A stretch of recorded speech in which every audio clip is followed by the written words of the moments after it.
محترم ناظرین السلام علیکم، بسم اللہ الرحمن الرحیم۔ شروع اللہ کے نام سے جو بڑا مہربان نہایت کرم کرنے والا ہے۔ افضل بن نباتات حضرت علی علیہ السلام سے ایک حدیث نقل کی ہے کہ جناب ذوالقرنین نے حکماء اور دانشوروں سے سن رکھا تھا کہ زمین میں ظلمات نام کی ایک جگہ موجود ہے، پیغمبروں سمیت کوئی بھی اس کا راستہ نہیں پا سکتا ہے۔ انہوں نے ارادہ کیا کہ اس منطقہ کی جانب سفر کریں اور اس کے رازوں کو بھی جانیں۔ وہ ایک مسلح لشکر کے ہمراہ سینکڑوں حکماء اور دانشوروں کو لے کر روانہ ہوئے۔ بالآخر وہ اس منطقہ تک پہنچ گئے۔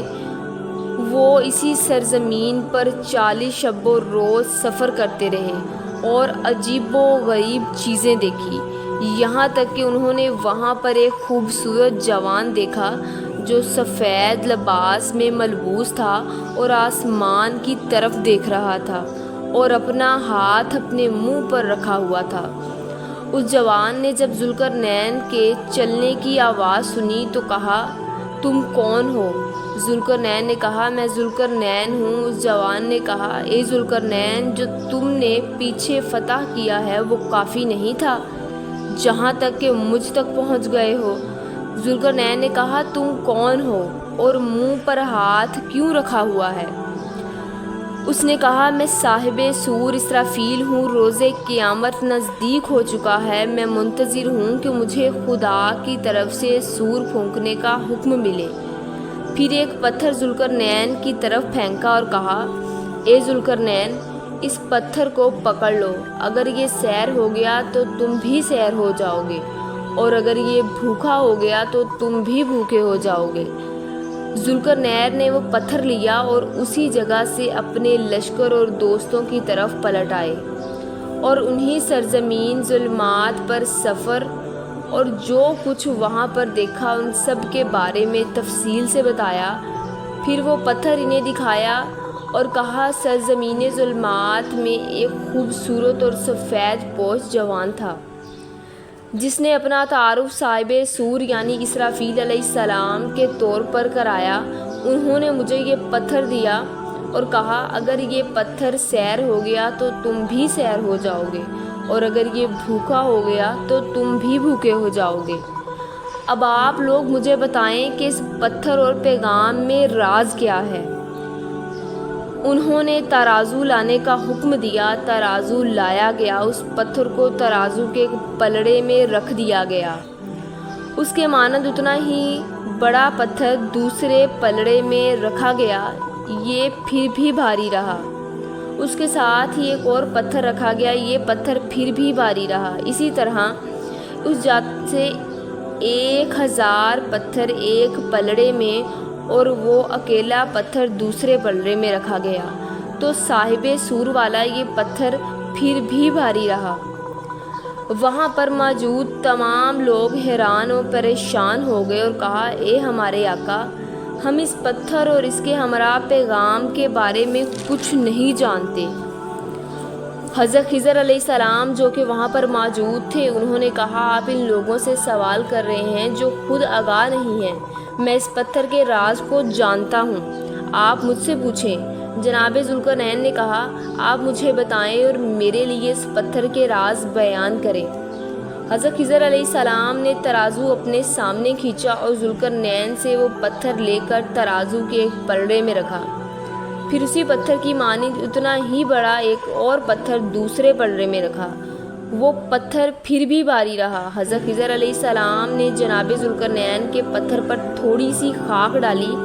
ہونا تو یوں چاہیے تھا کہ اس پر خاک ڈالنے کی وجہ سے وہ مزید بھاری ہوتا، لیکن جب ترازو اٹھایا گیا تو دونوں پلڑے مساوی ہو گئے۔ وہاں پر موجود تمام لوگ حضرت خضر علیہ السلام کے علم پر ران و نشتر رہ گئے اور ان کا بے حد احترام کیا۔ پھر حاضرین نے حضرت ذوالقرنین سے کہا، ہم اس کا راز نہیں جانتے ہیں اور یہ بھی جانتے ہیں کہ حضرت خضر علیہ السلام جادوگر نہیں ہیں، بس یہ کیوں ہوا کہ ہم نے دوسرے پلڑے میں 1000 پتھر رکھے ہیں لیکن آپ کا پتھر پھر بھی بھاری تھا۔ لیکن حضرت خضر علیہ السلام کے آپ کے پتھر پر تھوڑی سی خاک ڈالی ہے اور ایک ہی پتھر کے ساتھ وزن کیا ہے تو دونوں پلڑے مساوی اکٹھے ہیں۔ جناب ذوالقرنین نے حضرت خضر علیہ السلام سے کہا ہمیں اس کا راز تفصیل کے ساتھ بتائیں۔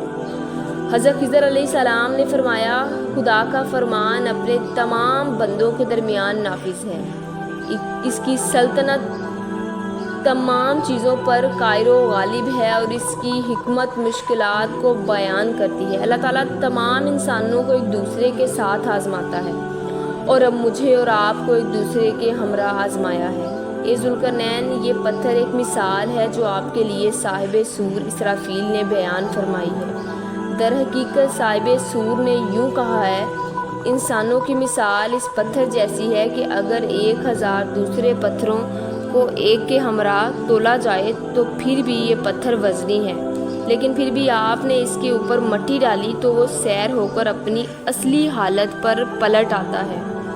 اے ذوالقرنین، آپ کی مثال بھی ایسی ہی ہے کہ اللہ نے یہ ساری دنیا آپ کے اختیار میں رکھ دی ہے، لیکن آپ اس پر راضی نہیں ہوئے، یہاں تک کہ آپ نے ایسی چیز کو طلب کیا ہے کہ آپ سے پہلے کسی نے بھی اس چیز کی خواہش نہیں کی ہے، اور ایسی سرزمین میں جا داخل ہوئے کہ جنوں اس میں سے کوئی بھی داخل نہیں ہوا ہے۔ صاحب سور حضرت اسرافیل علیہ السلام کو آپ کی یہ نصیحت کرنا چاہتے ہیں، انسان سیر نہیں ہوتا مگر اس وقت جب اس کے سر پر مٹی ڈال دی جاتی ہے، یعنی وہ سر زمین قبر میں چلا جاتا ہے۔ ذوالقرنین اس مثال سے بہت متاثر ہوئے، انہوں نے کہا اے خضر علیہ السلام، آپ نے سچ کہا ہے، صاحب سور نے میرے لیے یہ مثال بیان کی ہے، اس پیش روی کے بعد میرے لیے کوئی فرصت باقی نہیں ہوگی کہ میں کوئی اور پیش روی کروں۔ پھر ذوالقرنین اس سرزمین سے پلٹ آئے اور اپنی سرزمین تومت الجندل جو عراق اور شام کے بارڈر پر ہے واپس آ گئے جہاں پر ان کا گھر تھا، چنانچہ اس کے بعد وہ اسی جگہ پر بھی تھے کہ انہیں موت نے آ لیا۔ امید کرتے ہیں آپ کو آج کی ویڈیو اچھی لگی ہوگی۔ ایسی مزید ویڈیوز دیکھنے کے لیے ہمارے چینل کو سبسکرائب کر لیں، لائک اور کامنٹس کریں۔ ملتے ہیں نیکسٹ ویڈیو کے ساتھ۔ اللہ حافظ۔